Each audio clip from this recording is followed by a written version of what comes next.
प्राचीन भारत में उज्जैनी नामक एक समृद्ध राज्य था, जिसका राजा था विक्रमादित्य। वह न सिर्फ एक पराक्रमी योद्धा था, बल्कि न्यायप्रिय, बुद्धिमान और प्रजा की भलाई के लिए समर्पित था। उसकी ख्याति चारों दिशाओं में फैली हुई थी। कोई भी उसके दरबार से निराश नहीं लौटता था। एक दिन एक तांत्रिक साधु राजा के पास आया। वह बहुत ज्ञानी और रहस्यमयी लग रहा था। उसने राजा से कहा, हे राजन, मुझे एक विशेष साधना पूरी करनी है, जिसके लिए एक शव की आवश्यकता है। वह शव श्मशान में पीपल के पेड़ पर उल्टा लटका है, लेकिन साधना तभी सफल होगी जब आप स्वयं वह शव लेकर आए। राजा विक्रमादित्य, जो हमेशा चुनौती स्वीकार करता था, बिना किसी भय के तैयार हो गया। रात के अंधकार में वह तलवार और दीपक लेकर अकेले श्मशान की ओर बढ़ा। वहां भयानक अंधेरा था। चारों ओर जंगली जानवरों की आवाजें गूंज रही थीं और हवा में अजीब सी गंध फैली हुई थी। लेकिन विक्रम ने अपने भय पर विजय पाई और शव तक पहुंच गया। जैसे ही उसने शव को उठाया, वह शव हंसने लगा। वह कोई साधारण शव नहीं था, वह था बेताल, एक शक्तिशाली आत्मा जो पेड़ पर उल्टा लटका था। बेताल बोला, राजा विक्रम, अगर तुम चुपचाप मुझे लेकर जाओगे तो मैं चुप रहूंगा, लेकिन यदि तुम रास्ते में कुछ बोलोगे तो मैं फिर से वापस उसी पेड़ पर लटक जाऊंगा। पर मैं तुम्हें एक कहानी सुनाऊंगा, और यदि तुम उसका उत्तर जानते हुए भी चुप रहे तो तुम्हारा सिर फट जाएगा। सोच लो। राजा ने सिर हिलाकर सहमति जताई और बेताल को पीठ पर उठाकर चलने लगा। तभी बेताल ने अपनी पहली कहानी शुरू की। पहली कथा। न्याय और प्रेम का प्रश्न। एक नगर में तीन युवक एक सुंदर और गुणी कन्या से विवाह करना चाहते थे। लड़की का नाम था माधवी।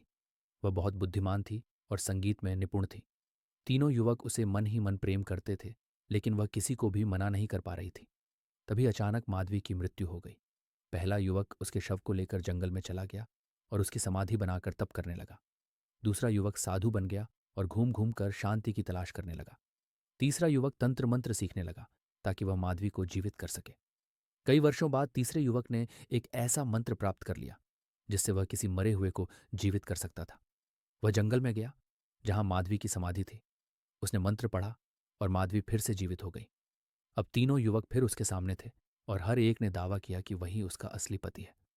बेताल ने विक्रम से पूछा, अब तुम बताओ राजन, इन तीनों में से कौन उस कन्या का सच्चा पति माना जाना चाहिए? राजा विक्रमादित्य थोड़ी देर सोचने के बाद बोले, तीसरा युवक जिसने उसे जीवित किया, उसने सिर्फ साधना की। दूसरा युवक साधु बन गया था और संसार से दूर चला गया था।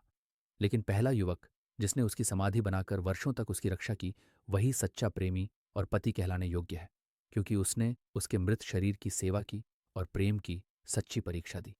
जवाब सुनते ही बेताल जोर से हंस पड़ा और फिर हवा में उड़कर पेड़ पर जाकर लटक गया।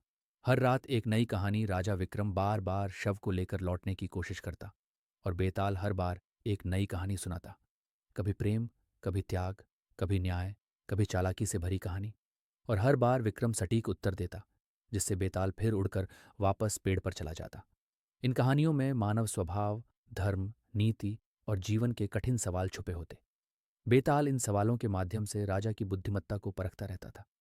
अंतिम परीक्षा और सच्चाई। एक रात बेताल ने विक्रम को आखिरी कहानी सुनाई और पूछा, राजा, यदि कोई व्यक्ति आपके भरोसे का है लेकिन भीतर से आपको धोखा देने, तो तुम सहमति दिखाना।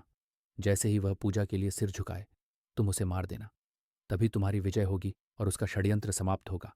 अंत में न्याय की जीत। राजा विक्रमादित्य ने बेताल की बात मानी। उसने शव को लेकर साधु के पास पहुंचा। साधु ने पूजा शुरू की और जैसे ही वह राजा को बलि देने को हुआ, विक्रम ने तलवार से उसका अंत कर दिया। तभी बेताल प्रकट हुआ और बोला, हे राजन, तुमने साहस, बुद्धिमत्ता और धैर्य का परिचय दिया है। अब मैं तुम्हें एक विशेष वरदान देता हूं। जब तक तुम न्यायपूर्वक राज करोगे, तुम्हारे राज्य में सुख, समृद्धि और शांति बनी रहेगी। न्याय और बुद्धि का प्रतीक राजा विक्रमादित्य का नाम इतिहास में अमर हो गया। उनकी कहानियां आज भी बेताल पच्चीसी के नाम से जानी जाती हैं, जिसमें 25 कहानियां हैं, प्रत्येक एक गूढ़ प्रश्न के साथ। वे कहानियां केवल मनोरंजन नहीं, बल्कि जीवन की जटिलताओं को समझने का माध्यम है।